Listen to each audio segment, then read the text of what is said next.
Hey guys, Tom Mobile back again. Today I'm going to be reviewing the LG V60 after using it for 36 days. It initially launched in March 2020 for $7.99 with T-Mobile or $8.99 with the dual case that can be used as a second phone screen.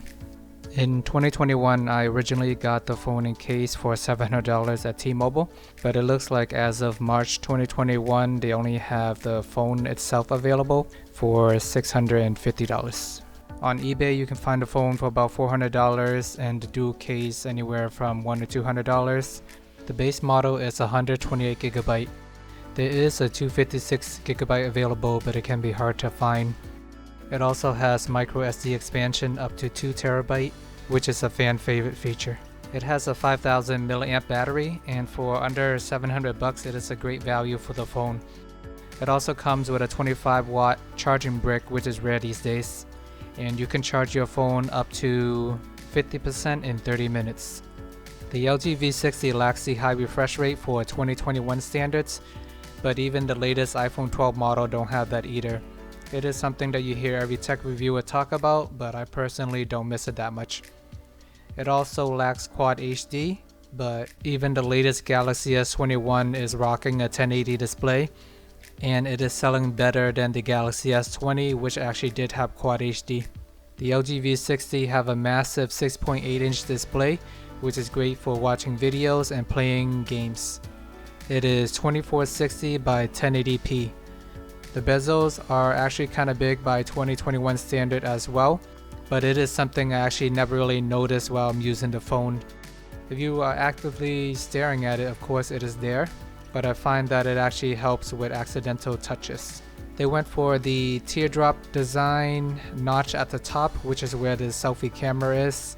We see that Samsung used the hole punch display and Apple used the big notch at the top, but I don't think it is that noticeable while you're actually using the phone.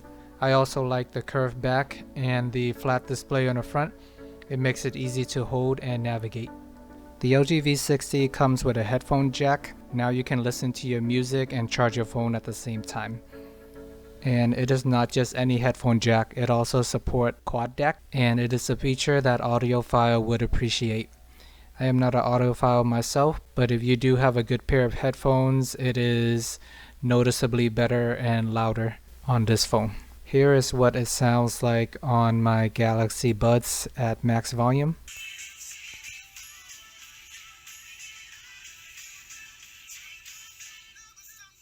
And here is what it sounds like on my wired Bose headphones at max volume.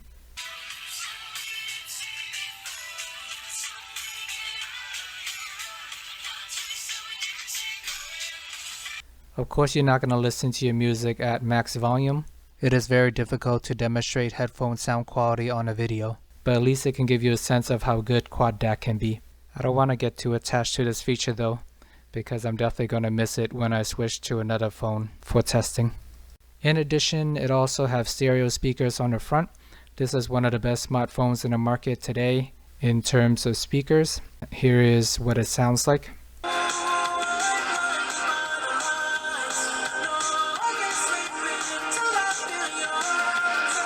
Overall, really good sound quality from a cell phone speaker. So between the quad DAC for wired headphones and the speaker, the V60 gets an A+ for audio quality and features. For the dual case, it would have been nice if the front glass served as an actual display, but instead there is just a tiny bar at the top where you can see the time, notification, and weather. You can also use the front cover as a mirror. The actual display itself is on the inside.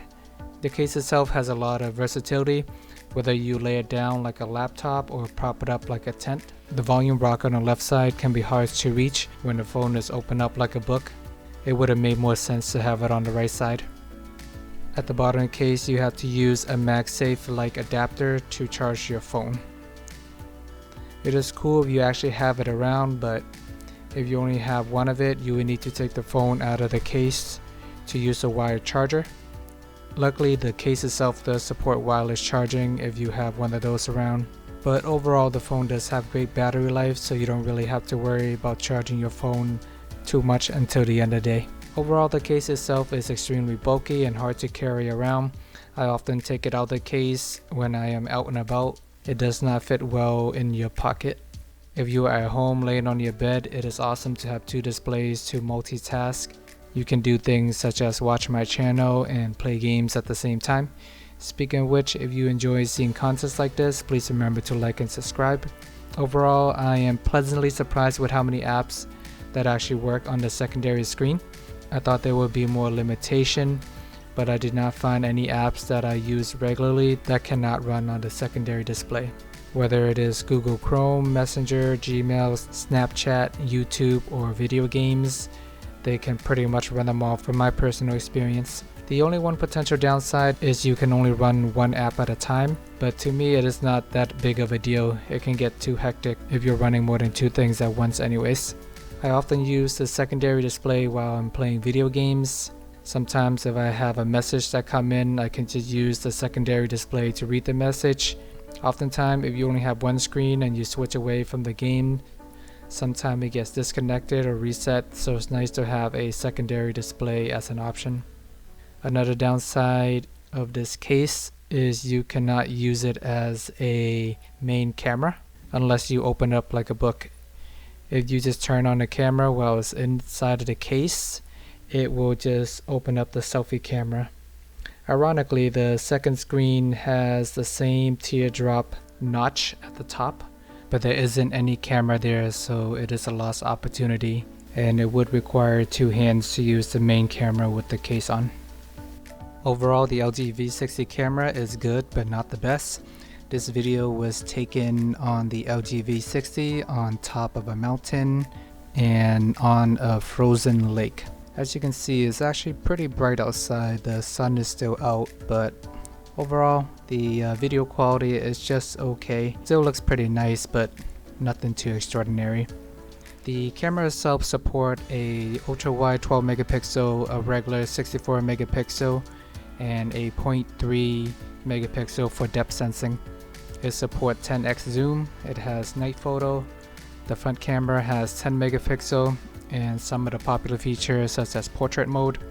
Video does have 8K capability, so you can use that to your heart's content.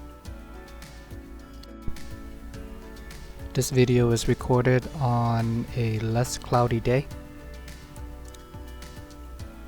As you can see, blue skies everywhere.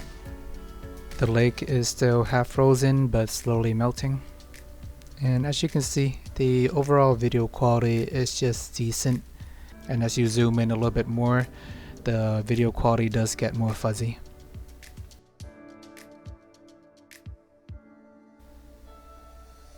I was pleasantly surprised to see that the LG V60 did update to Android 11 recently. Android phones in general do not have the best update schedule, but it is good to see that they did keep this phone up to date. And I think in the past they have promised at least 2 generations of updates, so you should see at least Android 12 before they stop caring about this phone. Overall, it does have the Snapdragon 865 chip, which is still a great chip by 2020 standards. I don't mind the Google Assistant button on the side. I usually use that to set alarm clocks. MST and LG Pay is actually pretty useful. I'm surprised that they actually do support this. I like how you can customize the navigation button to bring down the drop down menu. Since it is such a large phone, it is hard to reach to the top. Another great feature that this phone has to offer is that it actually has a military grade. So in theory it is more sturdy, but you can take that with a grain of salt. Overall, the LG V60 is an excellent smartphone, but it was only released in certain countries such as the US and the UK. The future of LG smartphones is still up in the air. I'm not sure if there's going to be a V70, although there has been a lot of rumors that they're working on a rollable phone, so don't count LG out yet, but for now, there's still hope. So if the phone is available in your country, I would definitely give it a look, especially if you can get around the $700 price tag. It has a massive all day long 5000 milliamp battery. The phone is the best for listening to music, and it's also a cheap alternative to playing around with a dual screen. The Galaxy Fold and other devices out there can cost up to $2,000, if not more. It has a decent camera, but the biggest selling point once again is the audio, the battery, and the dual case. Let me know what your thoughts are on the LG V60. Thanks for watching. Please remember to turn on the notification bell and see you guys next time. Bye.